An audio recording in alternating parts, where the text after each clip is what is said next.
بسم اللہ الرحمن الرحیم نحمدہ و نصلی علی رسولہ الکریم۔ ناظرین، آپ دیکھ رہے ہیں VOJ کا پروگرام آواز خلق، اور میں ہوں آپ کا میزبان ساجد ورک، اور میرے ساتھ ہیں تجزیے کے لیے سینئر صحافی جناب میاں طارق فیض صاحب۔ پاکستان کو اگر مسائلستان قرار دیا جائے تو میرا خیال ہے کوئی غلط نہیں ہوگا۔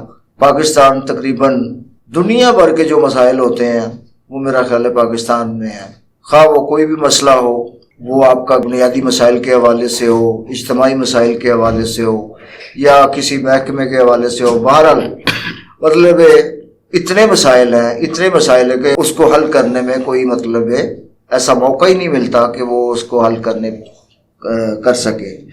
اور ساتھ ہی ساتھ جو ان مسائل سے ریلیٹڈ ادارے ہوتے ہیں ان کی کارکردگی بھی تمام عوام کے سامنے عیاں ہو چکی ہے۔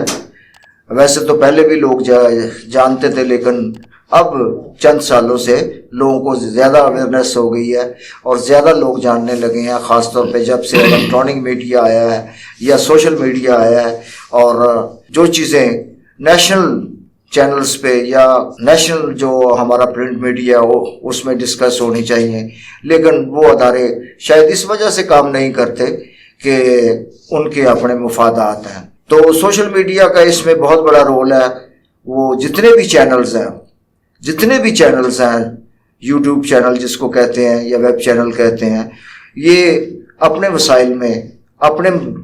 وسائل کے مطابق ان کو پبلک کے لیے جو ہے وہ لے کے آئے ہیں، چونکہ ان کا صحافت سے تعلق ہے۔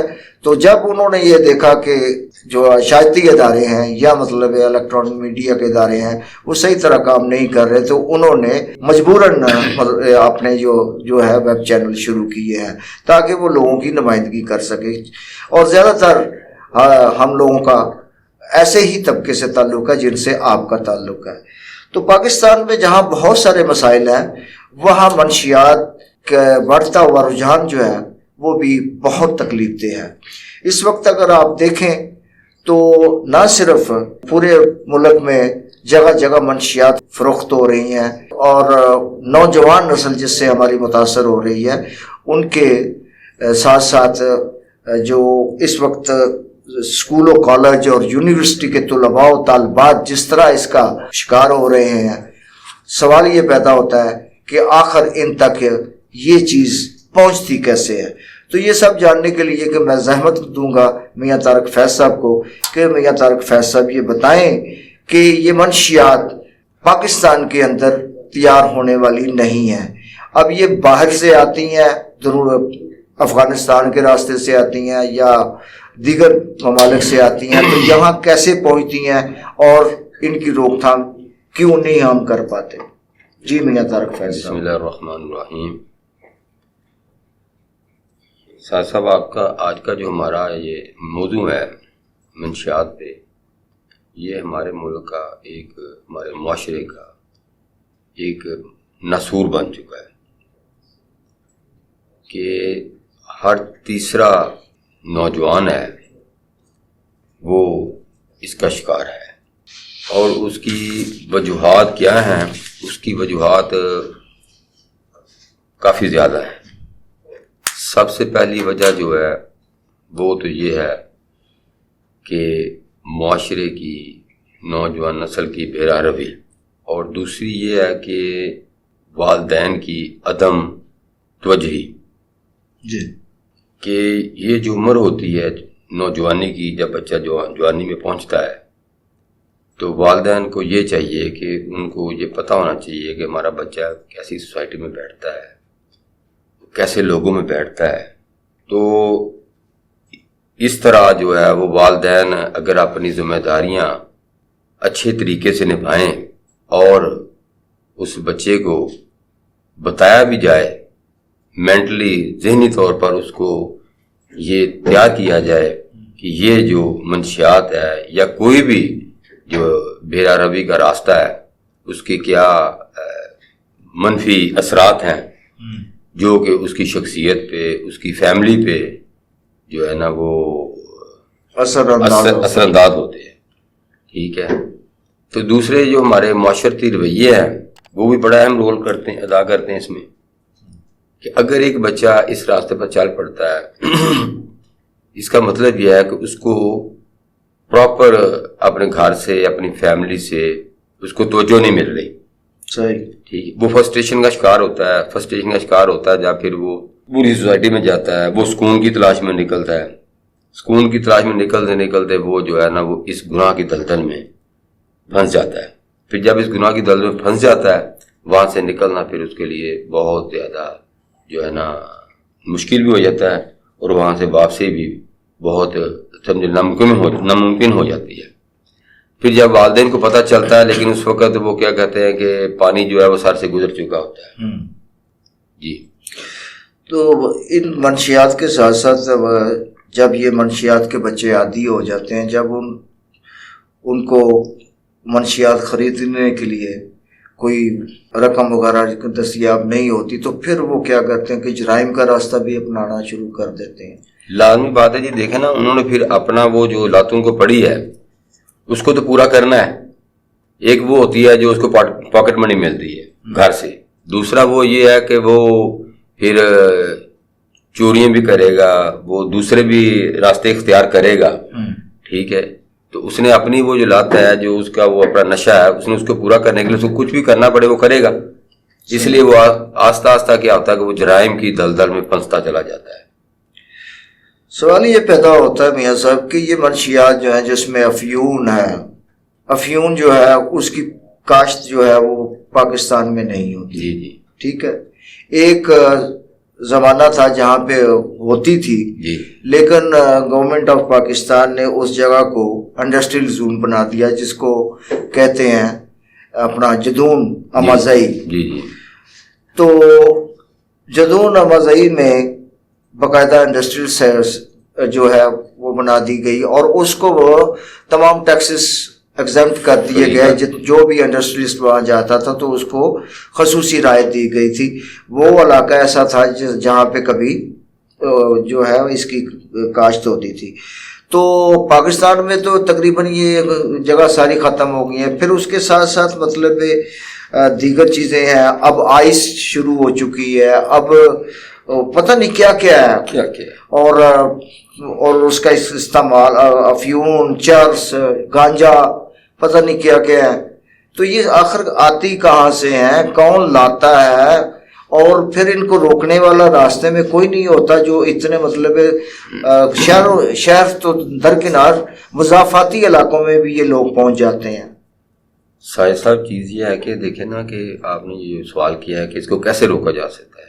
ہماری کتنی جو ہے انفورسمنٹ ایجنسیز ہیں، ہماری پولیس ہے، ہمارے دیگر ادارے ہیں جو اس پہ کام کر رہے ہیں، لیکن اس کے باوجود جس سپیڈ کے ساتھ یہ نشہ معاشرے میں بڑھ رہا ہے، نوجوان نسل کو یہ جو ہے وہ کھا رہا ہے، اس کا مطلب یہ ہے کہ وہ جو ادارے ہیں وہ صرف فوٹو سیشن تک محدود ہیں یا کاغذی کارروائی تک محدود ہیں.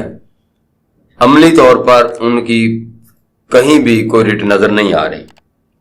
سپوز اگر یہ ہماری پولیس ہے تو اگر آپ دیکھ لیں کہ جب یہ سختی آج کل جو کمپین چلی ہے کہ جی منشیات فروشی کو ختم کریں، اس کو پکڑیں ان کو، تو اگر آپ دیکھیں آئی جی صاحب کی طرف سے جو لسٹیں تیار کی گئی ہیں، کیا ان لوگوں کی گرفتاری ممکن ہو سکی ہے؟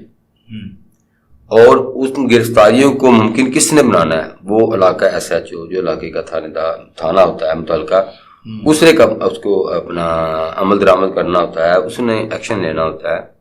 لیکن کیا اگر دیکھا جائے تو پولیس جو ہے وہ اس پہ مکمل طور پر عمل درآمد کر رہی ہے عملی طور پر؟ تو عملی طور پر میری نظر میں تو بالکل جو ہے وہ پولیس جو ہے وہ اس وقت سمجھ لے کہ نل جا رہی ہے. میاں صاحب جب